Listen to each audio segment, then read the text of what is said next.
Hello everyone, welcome to the smart IAS. तो आज हम डिस्कस करने वाले हैं 12 जुलाई एंड 13 जुलाई जो कि संडे है उसके इम्पोर्टेंट डेली करंट अफेयर्स। और इसमें आज हम लोग डिस्कस करेंगे दो topic. First topic is India gender gap report ranking as a warning.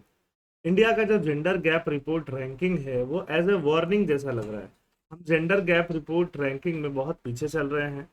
GS1, GS2, GS3, in fact GS4 ऐसे हर जगह ये टॉपिक यूज हो सकता है, हर जगह ये टॉपिक का यूज लिया जा सकता है। GS1 में टॉपिक है, सब्जेक्ट है सोसाइटी, GS2 में है सोशल जस्टिस, GS3 में है इकोनॉमी, GS4 में एथिक्स, GS5 में है ऐसे GS5 में आसाम पोर्शन और ऐसे हर जगह इस टॉपिक का यूज लिया जा सकता है। Second topic is farm crisis in India, China's fertiliser weaponisation.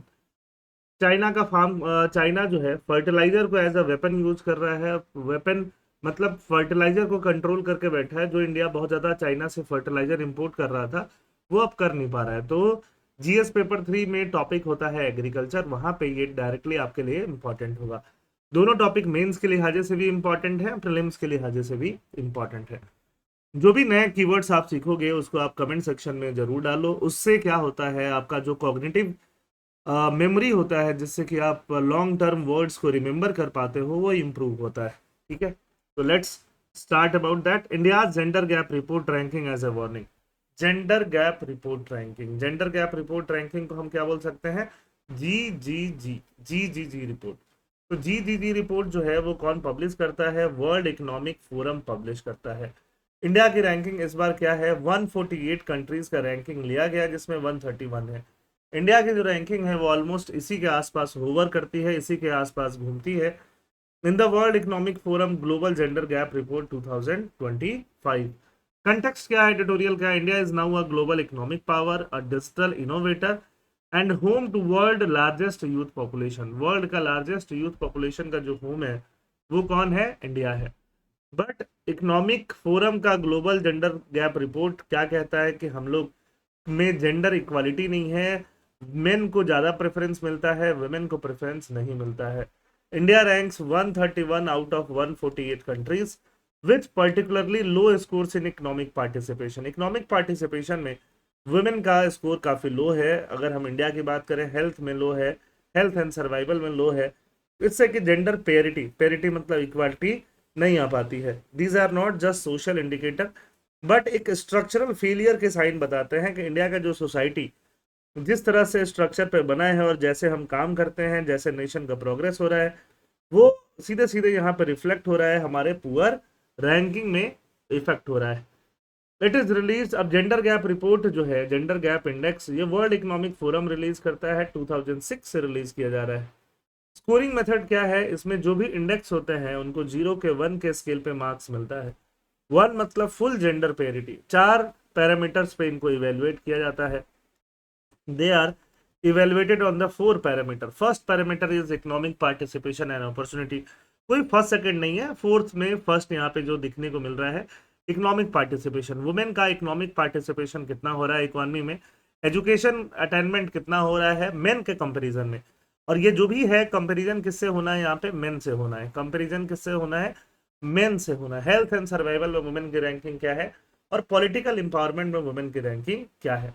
2025 का इस साल जो एडिशन है, 19th एडिशन, क्योंकि 2006 से ये रिलीज होता है, making the global benchmark for tracking gender gaps. Gender gaps को ट्रैक करने के लिए ग्लोबल बेंचमार्क है। हमारा जो ओवरऑल स्कोर है वो कितना है? 0.644। Our overall score is 0.644। 0.5 से तो बड़ा है, बट ये 1 होता तो ज्यादा अच्छा रहता है। बट रैंक बहुत खराब है।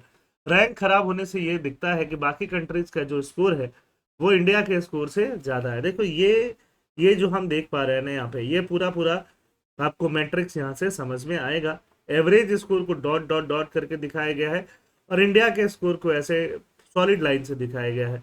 तो इकोनॉमी में जो एवरेज स्कोर है वो इंडिया से बेटर है। हमारा जो एवरेज स्कोर, हमारा इंडिया का जो स्कोर है वो खराब है।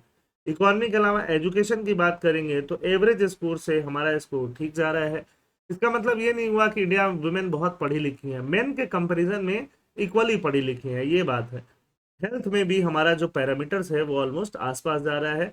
पॉलिटिक्स में भी आसपास, ग्लोबल एवरेज, एवरेज की बात हो रही है, यहाँ टॉप परफॉर्मेंस की बात नहीं हो रही है। टॉप परफॉर्मेंस जो होंगे उनका जो हेल्थ में, एजुकेशन में या फिर पॉलिटिक्स में मार्क्स होगा वो और ज़्यादा होगा इंडिया के कंपेरिजन में। इकॉनमी तो ऑब्वियसली ज़्यादा होगा ही। तो total global gender gap index की बात करें तो हमारा स्कोर कितना है 0.644, रैंक 131। पिछला का रैंक, लास्ट ईयर का रैंक जो था वो 129, लेकिन स्कोर 0.641। स्कोर में मार्जिनल इंप्रूवमेंट यहाँ देखने के लिए मिला है। इकोनॉमिक पार्टिसिपेशन एंड अपॉर्चुनिटी पे हमारा मार्क्स 0.407 है, रैंक 144 है। पहले हमारा मार्क्स थोड़ा और कम था, अभी मार्क्स थोड़ा बेटर हुआ है। एजुकेशनल अटेनमेंट में हमारा रैंक जो है 110 हुआ है, 0.97। हेल्थ एंड सर्वाइवल में 0.954 है। तो मार्क्स जो है हमारा है, मार्क्स का इंप्रूवमेंट यहाँ देखने के लिए मिलेगा। सिर्फ एक पॉलिटिकल एम्पावरमेंट जो है वहाँ पे मार्क्स जो है हमारा डिक्रीज हुआ है। पहले 0.251 था, अभी 0.245 है, क्योंकि लास्ट ईयर जब हमारा इलेक्शन हुआ था, इलेक्शन होने के बाद जब वापस से लोकसभा बनी थी तो वुमेन का जो परसेंटेज है वो घट गया था। इसी वजह से यहाँ पे आपका मार्क्स भी खराब हुआ है और रैंक भी खराब हुआ है। पॉलिटिकल एम्पावरमेंट की बात अगर हम वुमेन के लिए करते हैं उनके लिए। अब आप क्या बोलोगे सर, क्या ये रैंक्स वगैरह याद करने के लिए हैं? तो देखो बेटा, ये जो 2025 का स्कोर है और रैंक है इंडिविजुअली, चाहे वो ग्लोबल जेंडर गैप इंडेक्स के लिए हो, चाहे economic participation, education, health and political empowerment, इसको आप एक टेबल बना के बस इतना आप जरूर याद रखिए, एक दो बार देख के रखिए। पिछले 2024 का कंपैरिजन याद रखने की जरूरत नहीं है। क्यों? क्योंकि मेंस में के लिए ये बहुत ज्यादा काम आएगा। प्रीलिम्स के लिए सिर्फ ये दोनों जरूरी है, मेंस के लिए ये सारे जरूरी हैं। ऐसा नहीं है कि आपको direct question global gender gap index पे आएगा, बट वुमेन से रिलेटेड एक क्वेश्चन होता ही होता है, और वहां पे आप ये डेटा मेंशन कर पाओगे, रैंक मेंशन कर पाओगे। अगर मेंशन कर पाओगे तो आपको ऑब्वियसली वहां पे मार्क्स ज्यादा मिलेगा।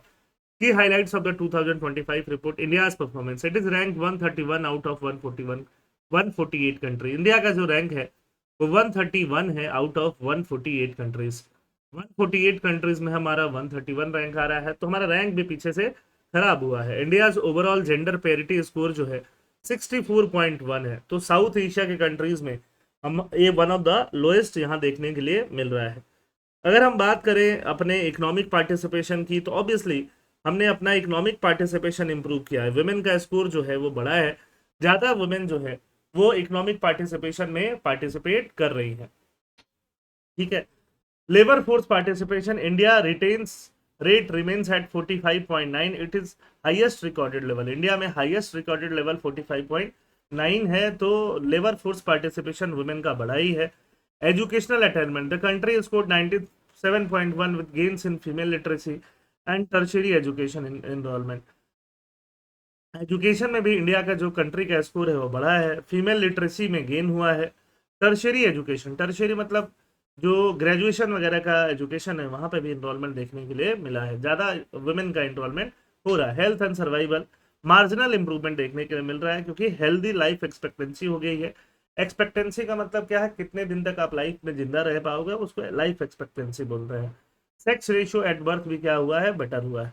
पॉलिटिकल इंपावरमेंट डिक्लाइन हो गया हमारा, क्योंकि वुमेन मिनिस्टर भी क्या हो गई है, कम हो गई है, तो पॉलिटिकल इंपावरमेंट में डिक्लाइन हुआ है। अगर हम अपने आसपास की कंट्रीज देखें, है ना, तो बांग्लादेश का रैंक जो है वो हाईएस्ट है, 24 रैंक है बांग्लादेश का।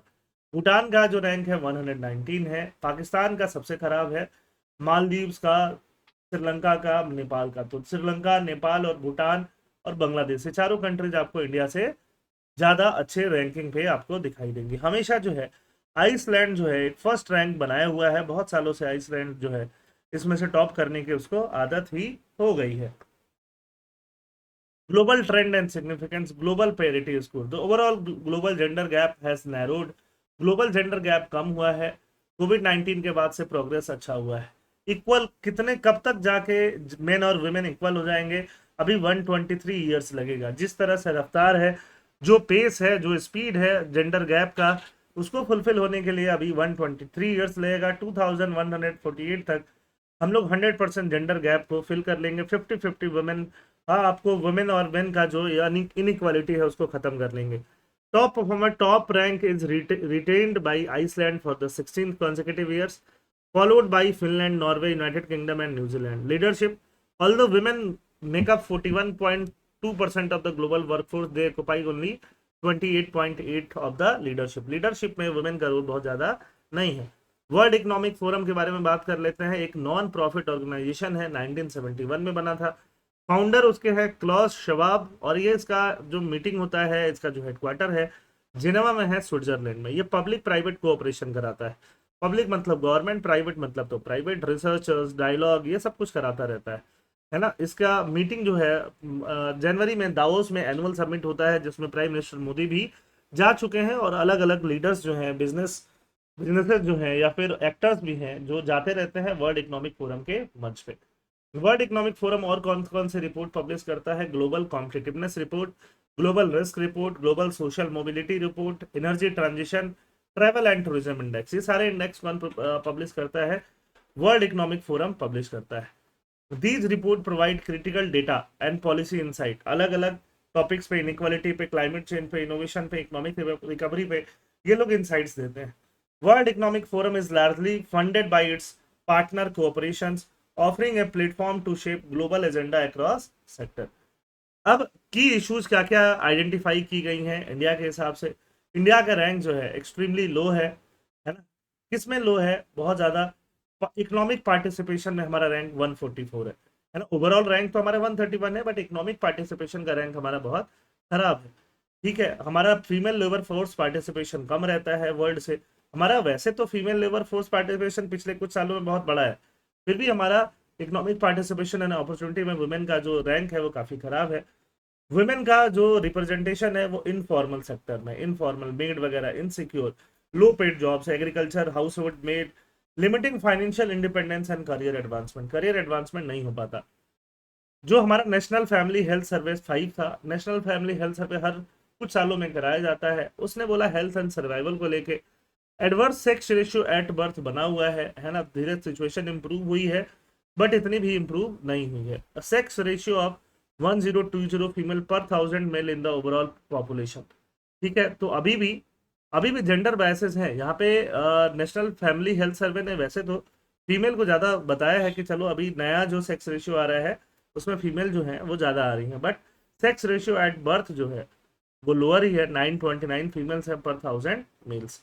ये ओवरऑल पॉपुलेशन का ज़्यादा क्यों दिखता है आपको? ओवरऑल पॉपुलेशन का ज़्यादा दिखने का रीज़न ये है, ठीक है, कि बहुत बार मेन जो होते हैं अलग अलग एक्सीडेंट्स में, रोड एक्सीडेंट और बाकी एक्सीडेंट में उनका डेथ हो जाता है। मेन का सर्वाइवेबिलिटी भी जो होता है वो वुमेन के कंपेरिजन में कम होता है। सुसाइड्स वगैरह भी मेन ज़्यादा कर रहे होते हैं, है ना, वुमेन जो होती हैं। और लॉन्ग टर्म में आप इसमें जो है 1020 होने का एक और रीज़न है, क्योंकि ओल्ड एज में आपको वुमेन ज़्यादा दिखती हैं स्ट्रगल करते हुए, मेन कम दिखते हैं स्ट्रगल करते हुए। ठीक है, the healthy life expectancy for women is now lower than men's. Life expectancy for women, healthy life, जिसमें वुमेन एक हेल्दी लाइफ जिएंगी, टिपिकली 15 से 49 ईयर्स तक वुमेन एक हेल्दी लाइफ जिएंगी, है ना। लेकिन उसमें अनीमिया का भी प्रिवेलेंस काफ़ी ज़्यादा हो जाता है। वो अनीमिया मतलब आयरन की कमी, आयरन की कमी से वुमेन का प्रोडक्टिविटी, एजुकेशन, आउटकम है, ओवरऑल वेलबींग इंप्रूव होता, अफेक्ट होता है। अगर आप एक गर्ल हो और आपका जो एज है 15 से 49 के बीच में है, और अब बार बार आप टायर्डनेस और ये सब चीज़ें फील करती हो, तो आप में हो ना हो आयरन की कमी है, जिसकी वजह से आपको अनीमिया हो रखा है और आप कम एनर्जी फील करती हो। Key issues identified, unpaid care work जो होता है वुमेन करते हैं घर पे, हाउस होल्ड वगैरह जो केयर वर्क होता है वो अनपेड चला जाता है। अनपेड जाने की वजह से एक वुमेन जो है 289 मिनट पर डे, 289 मिनट आप करोगे तो ऑलमोस्ट 5 आवर्स आएगा, अनपेड डोमेस्टिक वर्क करती है। 3 times more than main, main के कंपेरिजन में ये 3 टाइम्स है। रिकॉग्निशन भी नहीं मिलता उनको, उनका इन्वेस्टमेंट में नहीं मिलता, क्रिटिकल केयर भी उनके लिए नहीं है। अगर हम child care centres, Elder care services, maternity support, ये सब केयर जो है उसके लिए इंफ्रास्ट्रक्चर क्रिएट करते हैं, तो फिर ये जो वुमेन हैं जो अनपेड केयर करती हैं उनको काफ़ी फायदा होगा। Exclusion of unpaid care work for national GDP calculation and economic policies exacerbating economic gender inequality। उससे इकोनॉमिक जेंडर इनक्वालिटी जो होता है वो एक्साजरबेट मतलब बढ़ता है। Women's unpaid care work estimated at 22.7 lakh crore, approximately 7.5% of India's GDP। 7.5% of India GDP के around में वुमेन का अनपेड केयर वर्क इंडिया के हिसाब से एस्टिमेटेड है। और डेमोग्राफिक चैलेंजेस है ना, वुमेन जो है एल्ड एज ओल्ड पॉपुलेशन में ज्यादा आपको प्री डोमिनेंटली कौन देखेंगे? वुमेन देखेंगे। तो डिपेंडेंसी रेशियो बहुत बढ़ रहा है, फर्टिलिटी रेट कम हो रहा है, below replacement level. Fertility rate का मतलब कितने बेबी आगे प्रोड्यूस होंगे जिससे कि हमारी पॉपुलेशन रिप्लेस हो जाए। रिप्लेस होने के लिए फर्टिलिटी रेट 2.1 चाहिए इंडिया के हिसाब से, बट इंडिया की फर्टिलिटी रेट डिक्लाइन होकर 1.9 चली गई है ना। Total fertility rate, which is the average number of children a woman is expected to have in her lifetime, has declined to 1.9 birth per woman, falling below the replacement level of 2.1. Key issues क्या है? Education and literary disparities. The country has scored 97.1% with gains in female literacy and tertiary education, है ना। Female literacy लेकिन अभी भी mail के comparison में अगर 2011 सेंसस की बात करें तो सेंसस के हिसाब से हमारा मेन और फीमेल का गैप जो है काफी ज्यादा है, जहां मेल लिटरेसी 82% है, फीमेल लिटरेसी सिर्फ 65% है। Approximately 40% of girls age 15 to 18 years are out of school. Out of school में 40% गर्ल्स हैं, ठीक है। 23 million dropping out due to menstrual stigma and lack of adequate facilities की वजह से वो बाहर है। तो इम्प्लीकेशन क्या हो रहा है? Structural gender inequality. Gender inequality क्या हो रही है? स्ट्रक्चरल हो रही है। हम अपना डेमोग्राफिक डिविडेंड को हार्नेस नहीं कर पा रहे हैं, इकोनॉमिक पोटेंशियल का हमारा लॉस हो जा रहा है। मैकिंजी ग्लोबल इंस्टीट्यूट ने प्रोजेक्ट किया था कि वुमेन का इक्वालिटी जो है इंडिया के जीडीपी में 12 ट्रिलियन ऐड कर सकता है। ट्रिलियन, बिलियन की भी बात नहीं हो रही है, ट्रिलियन की बात हो रही है। ये 2015 की बात बता रहा है कि 10 साल में हमारा जीडीपी 12 ट्रिलियन तक पहुंच सकता था अगर वुमेन को भी हम और ज्यादा इक्वली ऐड करें। Persistent gender gap will lead to an increased dependency ratio. अगर जेंडर गैप रहेगा तो मेन और वुमेन मेन एक दूसरे पर डिपेंडेंट रहेंगे, placing substantial pressure on physical resource and economic stability, जिससे इकोनॉमिक स्टेबिलिटी पे ज्यादा प्रेशर पड़ते रहेगा। गवर्नमेंट ने क्या क्या इनिशिएटिव लेके आई है? गवर्नमेंट बेटी बचाओ बेटी पढ़ाओ के बारे में आपको पता है। Safe motherhood intervention, cash assistance with Janani Suraksha Yojana. जननी सुरक्षा योजना के तहत मदर्स को कैश भी मिलता है। पोषण अभियान न्यूट्रिशन के लिए, जननी सुरक्षा योजना ये वाली है। प्रधानमंत्री मातृ वंदना योजना, मातृ का वंदना के लिए भी पैसा मिलेगा, मतलब वुमेन बर्थ जब बर्थ करेंगी बच्चों को 5,000-6,000 रुपए वहां भी मिलेगा। लॉ क्या क्या बना है? Social security, social security code बना है जो वैसे तो सबके लिए है बट इनफॉर्मल वर्कर और वुमेन पे ज्यादा लागू होता है। मैटरनिटी बेनिफिट एक्ट, जिसमें मदर्स को 26 वीक का 6 मंथ्स का मैटरनिटी लीव मिलेगा। Stand up India scheme, stand up India में वुमेन को क्या मिलेगा? वुमेन एंटरप्रेन्योर को क्या मिलेगा? 10 लाख से 1 करोड़ तक का उनको बैंक से लोन मिल सकता है कि वो अपना एंटरप्रेन्योरशिप के लिए काम कर सकें। तो ये स्टैंड अप इंडिया बहुत इंपॉर्टेंट है। मैटरनिटी बेनिफिट, इसके बारे में पूरी डिटेल आपको नहीं जाननी है, सीधे सीधे ये सब मेजर्स आप एग्जाम में लिख सकते हो। Global best practices, Uruguay, Uruguay में क्या है? National integrated care system, public child care and elder care with wage subsidy. Relevance क्या है? Shows how recognising care work boost female labour force participation. Female labour force participation कैसे बढ़ता है अगर हम केयर वर्क को रिकॉग्नाइज करते हैं। साउथ कोरिया केयर वाउचर्स के बारे में बोलता है। Mandatory paternal parental leave for father, fathers के लिए पेरेंटल लीव, उससे क्या होता है? उससे ये स्टिग्मा हटता है वुमेन पे कि वुमेन को रखेंगे तो वो मैटरनिटी में चले जाएंगे, ठीक है। Shift social norms and labour market incentive को यहाँ पे शिफ्ट करता है। रिकमेंडेशन एंड वे फॉरवर्ड, हमें हेल्थ केयर इंफ्रास्ट्रक्चर को क्या करना होगा? स्ट्रेंथन करना होगा। Primary health care, preventive measures, nutritional programme, economic empowerment, investment in public care infrastructure, child care, elder care, incentivising corporates to promote women's employment, safety mechanism for women worker. Women worker के लिए हमें क्या देना होगा? Safety mechanism. Unpaid care work को recognise करना होगा। Conducting regular time use surveys, integrating unpaid work into GDP calculation. Unpaid work को हम कहाँ कैलकुलेट करें? जीडीपी में। पॉलिसी फ्रेमवर्क बनाए जिससे कि हम रीडिस्ट्रीब्यूट कर पाए अनपेड वर्क को। इफेक्टिव मॉनिटरिंग कर पाए, आउटकम ओरिएंटेड जेंडर बजट कर पाए, establishing annual gender gap dashboard, annual gender gap dashboard बना पाए, monitored by NITI Aayog to track progress and make real time policy adjustment. Conclusion क्या है?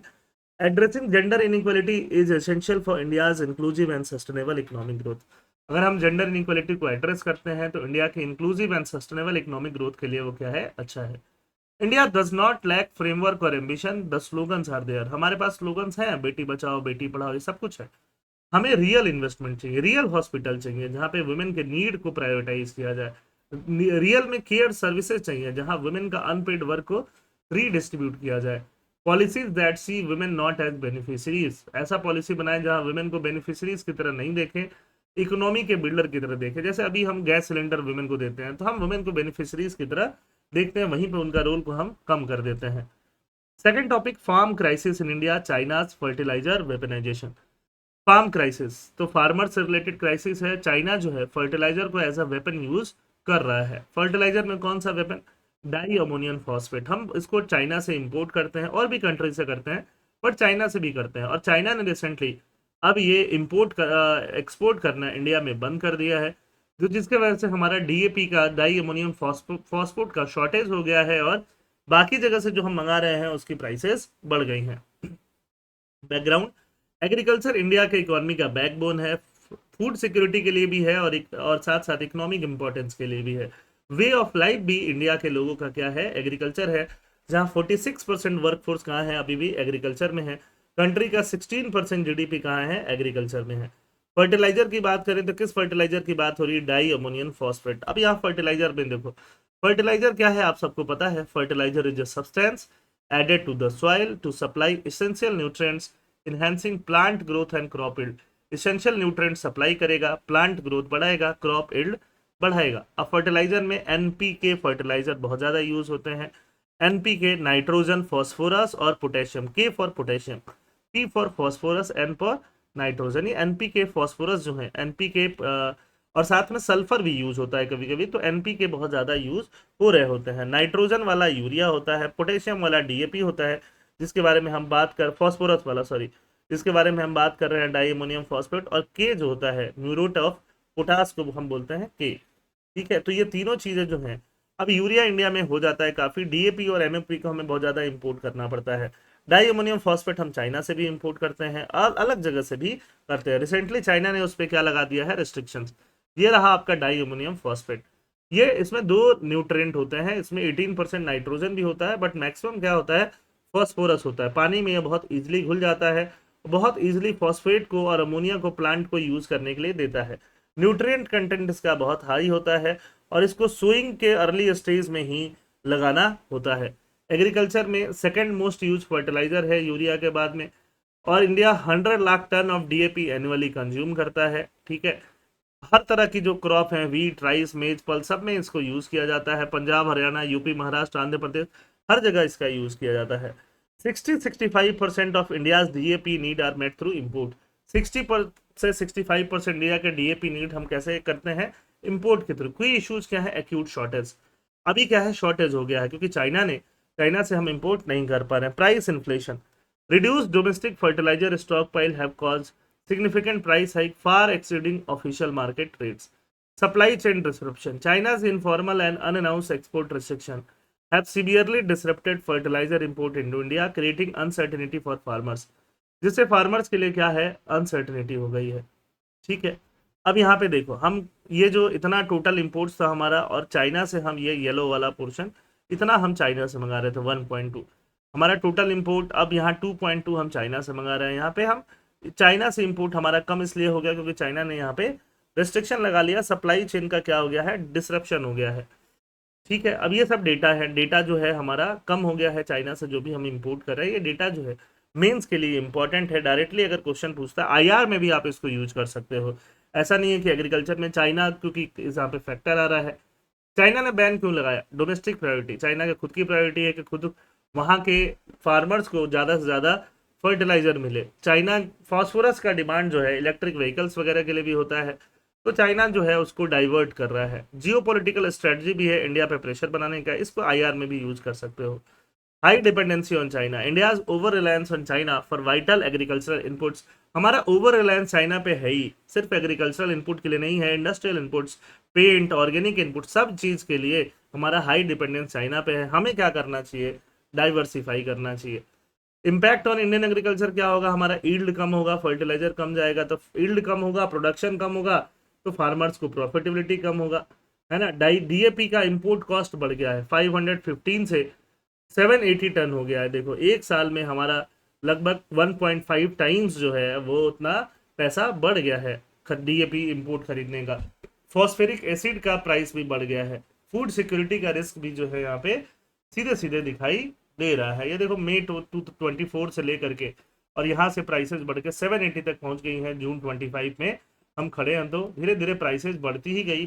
प्राइसेस जो है यहाँ पे ऑलमोस्ट ठीक रही, बट वापस से बढ़ के बहुत ज़्यादा हमारी प्राइसेस बढ़ चुकी हैं। Problem with over using high analysis fertiliser, क्या है ज्यादा प्रॉब्लम, हम डीएपी को यूज करते हैं जिसमें फॉस्फोरस है 46, यूरिया को यूज करते हैं जिसमें नाइट्रोजन है 46, have a very high concentration of single nutrient. Single nutrient का कंसंट्रेशन हाई है, इसमें नाइट्रोजन का, इसमें फॉस्फोरस का। ठीक है, over application can lead to nutrient imbalance. अगर हम ओवर एक ही तरह का न्यूट्रिएंट डालेंगे, ओवर एप्लीकेशन करेंगे तो न्यूट्रिएंट इम्बैलेंस हो जाएगा सॉइल के लिए भी, और लॉन्ग टर्म पे सॉइल की भी प्रोडक्टिविटी खराब होती है। तो हमें क्या चाहिए, अपने जो न्यूट्रिएंट है, न्यूट्रिएंट में नाइट्रोजन है, फॉस्फोरस है, सल्फर है, पोटेशियम है, सबको बैलेंस करके यूज में लेना है। हिस्टोरिकल प्रेसिडेंट क्या है, China use of similar trade restriction in 2010 against Japan through rare earth export highlight the repetitive nature. China का ये रिपीटेटिव नेचर भी दिखता है। कंपेरेटिव इंटरनेशनल रेस्पॉन्स क्या है, other nation such as Japan proactively diversified their imports and strengthened domestic reserve. Japan ने अपना domestic reserve को बड़ा किया, अपने इंपोर्ट को डाइवर्सिफाई किया चाइना के वेपनाइजेशन को काउंटर करने के लिए। इंडिया को क्या करना चाहिए, अपना इंपोर्ट डिपेंडेंसी कम करना चाहिए। हमारे पास जो फॉरेक्स रिजर्व है उसका यूज करना चाहिए, डीएपी कंजम्पशन को कम करना चाहिए, या बैलेंस फर्टिलाइजेशन को हमें प्रमोट करना चाहिए। बैलेंस फर्टिलाइजर क्या है, अलग से अलग तरह के फर्टिलाइजर जिसमें एनपीकेएस चारों हो उसको प्रमोट करना चाहिए। The DAP shortage of around 20 lakh ton caused by China's act is being filled by alternative fertilizer. Alternative fertilizer कौन है, NPKs, जिसमें नाइट्रोजन भी हो, फॉस्फोरस भी हो, पोटेशियम भी हो और सल्फर भी हो। ये चारों न्यूट्रिएंट जो चाहिए होते हैं क्रॉप्स को। While the government has informally capped DAP retail price को कैप करके रखा है, बट गवर्नमेंट को बहुत ज्यादा सब्सिडी देना पड़ता है। अल्टरनेटिव जैसे हैं अमोनियम फॉस्फेट, सल्फेट जो है वो सिमिलर अल्टरनेटिव दिखा रहे हैं। ठीक है, एनपीके जैसे अमोनियम फॉस्फेट सल्फेट में अमोनिया है, फॉस्फोरस है, पोटेशियम नहीं है और सल्फर है। ठीक है, एनपीकेएस में के नहीं है इसमें, ठीक बात है। तो ऐसे फर्टिलाइजर भी यूज किए जा रहे हैं और ऐसे को और ज्यादा बढ़ाना चाहिए। While it has lower phosphorus it provide sulphur which DAP lacks added a balance 1.1 ratio of nitrogen and phosphorus. Nitrogen और फॉस्फोरस क्या है, बैलेंस है। ठीक है, सल्फर भी इसमें आ जाने से oil seed, pulses, cotton, onions crops को क्या होगा, फायदा होगा। वे फॉरवर्ड क्या है, हम अपने इंपोर्ट्स को डाइवर्सिफाई करें, चाइना पे डिपेंडेंसी कम करें, हम अपना डोमेस्टिक प्रोडक्शन बढ़ाएं, आत्मनिर्भर भारत। फर्टिलाइजर की अब आप कमेंट में बताओगे कि इस साल बजट में कहां कहां पे नए फर्टिलाइजर प्लांट्स को अनाउंस किया गया है। क्या असम में भी ऐसे प्लेसेस हैं कि नहीं है बजट में, इस साल यूनियन बजट में कहां कहां पे फर्टिलाइजर प्लांट्स को अनाउंस किया गया है। और या तो रीबिल्ड किया जाएगा पुराना वाला या नया बनाया जाएगा, जो भी। Strategic reserve, building substantial fertiliser reserve to buffer against sudden supply chain. Fertiliser का रिजर्व बना के रखना चाहिए। ट्रेड पॉलिसी हमारी प्रोएक्टिव होनी चाहिए, है ना, strong anticipatory trade and economic policy के चाइना जैसे रिस्ट्रिक्शंस नहीं लगा पाए और हमारी जो शॉर्टेजेस हैं वो बहुत ज्यादा नहीं हो। तो आई होप ये सारे टॉपिक आपको समझ में आए होंगे। थैंक यू एंड जय हिंद।